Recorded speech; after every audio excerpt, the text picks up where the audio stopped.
Tanong, tanong, at tanong. Marahil, ang iba sa atin ay napakadaming tanong pagdating sa pigeon racing o sa pag-iibon. Lahat siguro tayo nagdaan dyan. Kaya yan muna ang pag-uusapan natin ngayon. Back to basic. Siyempre naman, alam na ito ng mga iba nating mga kabisitero. Lalo na yung mga nandyan sa larangan ng pagkakalapate. Kaya tabi-tabi po muna tayo. Ang basic ng usapan ay para naman sa ating mga kabisiterong mga baguhan. Maraming nahihilig sa hobby na to. Mula Luzon, Visayas, at Mindanao. At kung saan-saan pang mga bansa o lugar ang mga naglalaro nito. Kaya naman, mas maganda kung alam natin kung paano naglalaro. Ano, let's go na! Alamin na yan!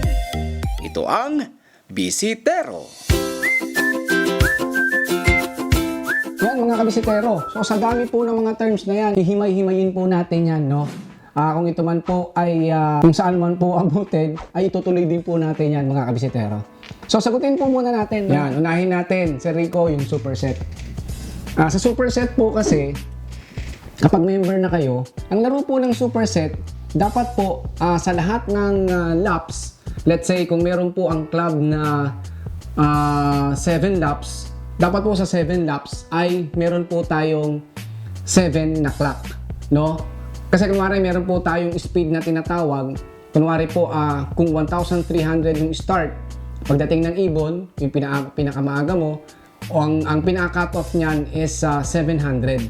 Sa 700, kapag ikaw po ay nakapagpauwi ng 699, ay ito po ay cut-off na po. No? Kapag na-cut off na po yan, hindi na po tayo kasali sa superset. Ibig sabihin, ang superset po dapat nagka-clock po tayo hanggang 7 laps. Kung ang category na sinalihan nyo ay ang superset at ang hanggang dulo ay 7 laps, dapat clock po tayo lahat dyan. No? Kapag ito po ay nag-cut off, hindi na po tayo kasali sa superset. Yun lamang po mga kasali sa superset ang makakakuha ng premyo lalo na pagdating sa dulo. Let's say, ang dumulo po 10 piraso, sila lang po ang nag-clock ng hanggang dulo na kumpleto sa 7 laps, sila lang po maghahati sa papremyo ng superset. Kabisiterong Rico, yung pooling naman po, ibang category naman po yan. Ibang palaro ng mga club natin, no? Yung pooling, yun po yung mga, let's say, normally ginagawa po ito pag bago pa lang po ng training natin. Minsan nagkakaroon na po tayo ng palarong pooling. Unahan po yan. Minsan meron po tayong winner take all, or minsan meron po tayong 1, 2, 3, or meron po tayong tinatawag na champion, second, third, or first, second, third, meron pong papremyo, no? Yung mga tinataya po natin minsan doon sa pooling, yung ini-entry natin, yun din po ang ginagawang papremyo kung sino man po ang mananalo. So unahan po yan. Kung ang ibon nyo po ay mabilis, yan, pwede nyo pong isali ng pooling. Yan, marami pong pangapalaro dyan sa iba't ibang club natin. Most common na po ang pooling talaga, lalo pagka simula na po ng training at medyo malapit pa po hanggang medyo lumalayo. At minsan, kahit malayo na or dumudulo na, meron pa rin pong pooling. Yan, hindi po nawawala yung category ng pooling na yan. Ganyan po ang laro ng pooling. Yan, yung word naman po na dumudulo, yung mga kalapati natin, kasi depende po yan sa mga bloodline, no? Yung mga ibon na talagang para doon sa karera na yon. Meron po tayong ibon na pang pooling, meron po tayong pang middle distance, at meron naman po tayong pang long distance. Usually, ang ginagamit po doon sa mga dumudulo na yon, most common, yung mga pang long distance na kalapate. So, ibig sabihin, pag dumulo yung kalapate mo, yan, minsan ginagamit talaga yan, mga pang long, lalo pagka pang south. Pagka dumulo yung kalapate mo, lalo na sa race, ibig sabihin, maganda po yung mga bloodline ng mga kalapate nyo. Or kasama na rin po doon yung swerte.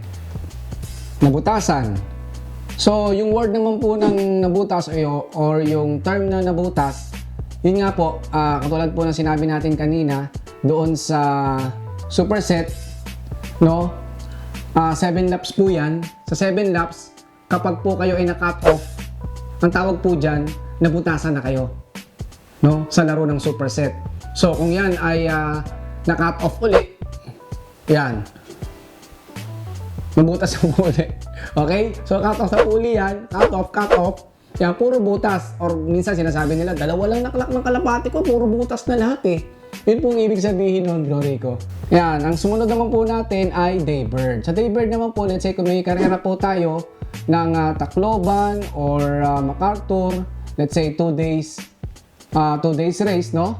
So pagkakaalam ko po paki-correct po tayo sa mga gusto mag-comment sa comment section natin para po maitama, no? Ito pong ginagawa natin ay hindi po tayo nagpapaligsahan. Ito po ay para po may matutunan yung ating mga nanonood, lalo na yung ating mga newbies na nagkakalapate. Yan, yung Daybird na to sa pagkakaalam ko, pag meron po tayong 2 days race, no? Let's say, kumare, yung MacArthur, sa MacArthur, common to eh. Pag dumating yung ibon nyo, yung same day, pagkakaalam ko, ito yata yung sa Daybird. Yun ang tinatawag na Daybird. Yung same day na araw na yun. Kumare, nirelease ng 7 o'clock. Umuwi, kahit umuwi ng 6 o'clock yan, or 7. As long as hindi nagka-cut off. Ito yung tinatawag na Daybird. So, kung kinabukasan, second day na siya. Ganun. As long as hindi nagka-cut off ng 700. Yan. Or minsan, binababa nila, 500. Hindi ko nga lang, may 400 eh. Yan. So, basta hindi nagka-cut off. Yan. Or yung unang dating ng araw na yon, yun ang tinatawag na Daybird.